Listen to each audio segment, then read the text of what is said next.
we got time, but this is kind of the time you're going to be starting to work on your layout and your design. So you're going to be thinking about enclosures and how many you're going to need. I recommend checking out jadiation.com. He's got some really good kind of like templates you can use to use like cable guards to kind of configure different Falcon controllers with mean wells. You'd be surprised how many things you could cram in there using a template like that Jadiation has on their website, as well as ammo boxes.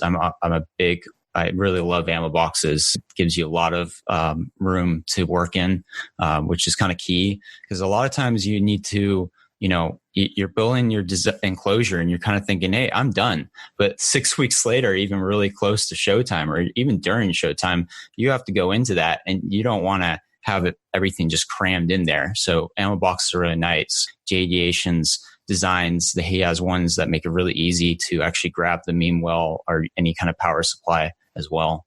Yeah, I recommend that.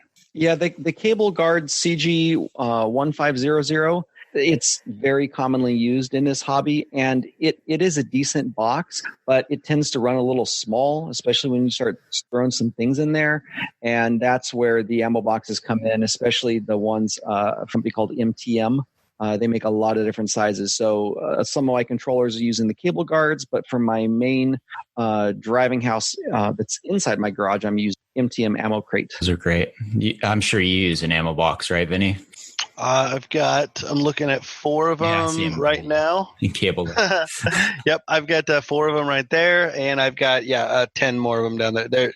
I use them. They're also good for ammo. Yeah, I can't forget about that. So what? What is that what they're for? Great? Jeez.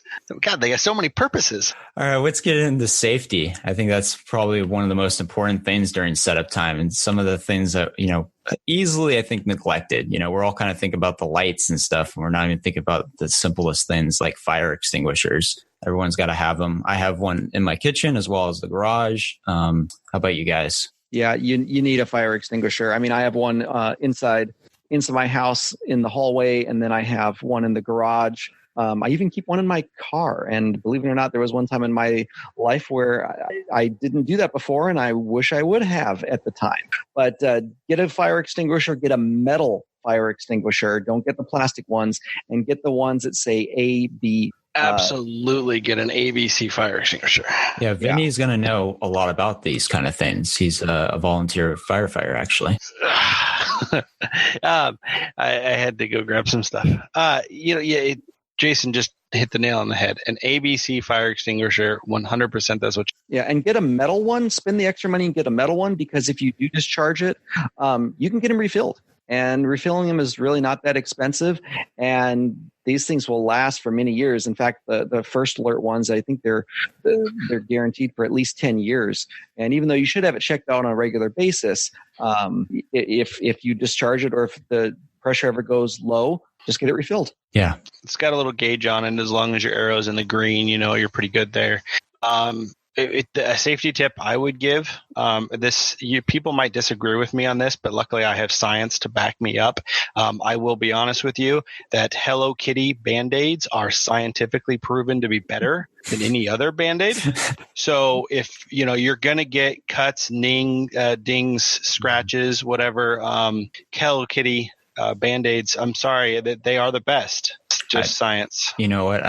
Yeah, Hello Kitty is not too bad. I got little Supermans. I mean, you can go with the SpongeBob ones if, you want to go cheap, I guess. But, this is your health and safety. Get the best. Science. So I guess also for safety, having a really good ladder, a simple 3-step ladder you can get at Costco. But make sure, test it there before leaving it. I've definitely gotten one in the past that have been kind of riggedy and jiggedy. I don't know, that kind of fallen apart after a year of use. So and I probably would have prevented that if I just actually gave it a little kick or two in the store before walking out to find the flaws. Yeah. So the 3-step ladder that I'm using, it's you can pretty much buy them anywhere. The company is actually called Costco or something like that. COSCO. But it's nice because it has a little tray on the top, so you can put like your screwdrivers or your drill, and then you can just easily lift it around and move it to different areas. And you can easily get up to reach a 10 feet height. But for anything higher than that, you're going to need a better ladder. But it's a good ladder for just general purpose. Speaking of bigger ladders, Jason. Yes, I actually like these kind of ladders. This is a Werner multi-position ladder. They come in different sizes. You can get them as small as 13 feet and as big as 25. I don't remember exactly what mine is. I think mine's possibly a 22. But what you can do is it can kind of like convert into different positions. So it can be like a huge tall step ladder. It can be like an A-frame ladder. It can even be slightly angled. So like for my house, my driveway is pretty sloped. So if I just put a traditional ladder there, I would be going up at a weird angle. But with this one, I can put it into a different position. So I'm going up at a nice angle. And again, this is one of those other ones where you do not want to skip on quality. You want to get a good name brand. And the Werner, they've been around a long time, and they do make a quality ladder. And just from the looks of it, you're like, oh, this is really not that solid. As long as you make sure that the things are locked into position, it is very solid. Yeah, I am 100% in agreement. A lot of people know these ladders. They kind of see it and they think, oh, Little Giant. That's a Little Giant ladder. And Little Giant is the company that kind of made the infomercials and kind of like got a little bit popular or pop culture with it. But Werner is a very common, very popular ladder company, and they also make that multi-position ladder. And honestly, I believe theirs are far superior in quality. I will be honest with you, they are heavy. They are heavy ladders, but they are rigid. They are strong. I have 3 or 4 of these. That is the only thing that I allow my employees to carry around on an everyday, like average use, these things, because they're strong, they're durable, and they're all right. So, I mean, we could keep going on for a long time here, but I think we want to finish with just 2 or 3 last little things here. So I want to mention basically, because we were talking about enclosures, I want to mention that power supplies, you want to get a really good power supply. I recommend Meanwell's. I know the fad right now seems to kind of be HP servers. I don't know how I feel about those right now. It feels kind of like a callback to how we used to use computer power supplies and kind of use those. And I don't know. So I always recommend just using something that the LED pros always use, which is just Meanwell's or outdoor Meanwell versions of power supplies, as well as always using inline fuses. What are you guys' thoughts on power supplies? So I'm a sysadmin, and I've been working on computers professionally. And one thing I can absolutely say for sure is you never, ever want to skimp on a power supply. You always want a good quality power supply. I mean, you don't have to buy the most expensive one out there, but you want to get one that is known, good, reliable. It has different safety measures inside, better quality components. And the thing about power is, sure, you can plug in a cheap power supply and it may work. But the thing with power is you start to get those weird fluctuations, or the temperature gets a little high, and weird things can happen. So that's the first thing. Whenever anything starts going weird, whether it be a computer or any kind of electronics, are you using a weird power supply? If you are, that's the first thing that gets replaced. So go with the Meanwells. They have a very, very good quality power output and a lot of safety features built in. And they can run even at higher temperatures, because I've seen on the forums people are asking, oh, I'm really worried about it running at this temperature. And you just go on the Meanwell website, look up the temperature ranges, and it's like, oh yeah, it'll operate just perfectly at that temperature. I don't think Jason's going to like my response here. What's your thought? Well, I'll be honest that when I first started this, I bought some power supplies on Amazon, and every time I need one, I click into my orders and I read the order. And it's the same one that I've bought for many years. I've never once had a failure, and I totally get, you've heard me say a lot with a lot of these tools that I recommend the name brand stuff. But when it comes to my power supplies, I kind of have this system of I've never had a failure, so I'm going to continue to trust it. What's not broke, don't fix, I guess.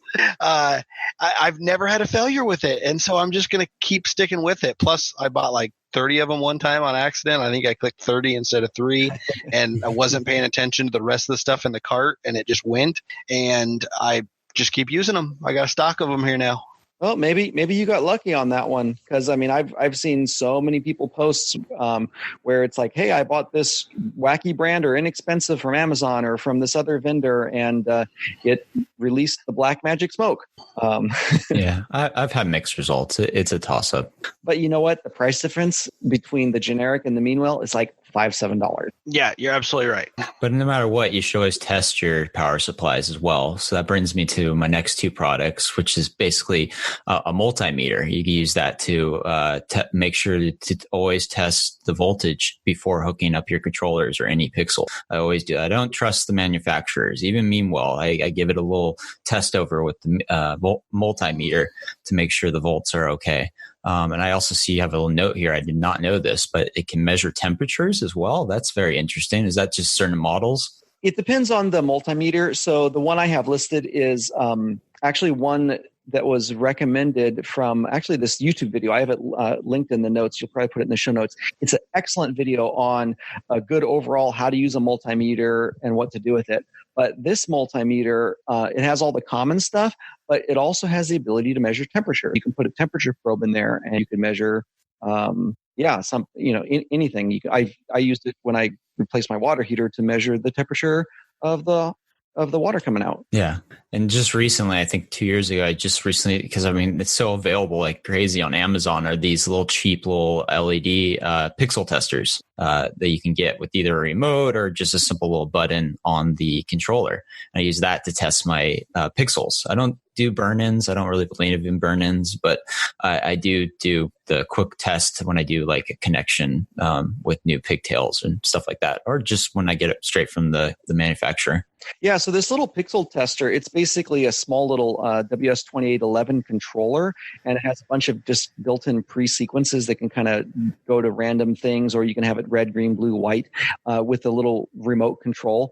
But you can either hook up, it has an auto adjustment, so you can hook up 5-volt power or 12-volt power, and then you connect either your 12 or 5-volt pixels, and it's just the perfect way to test them on the fly. Or if you just need to, make a little prop run independently. In fact, my mom's electric scooter, I hooked up 5-volt pixels onto the bottom of that, and I put this controller in it. And let me tell you, she is just a hit with that thing. That's great.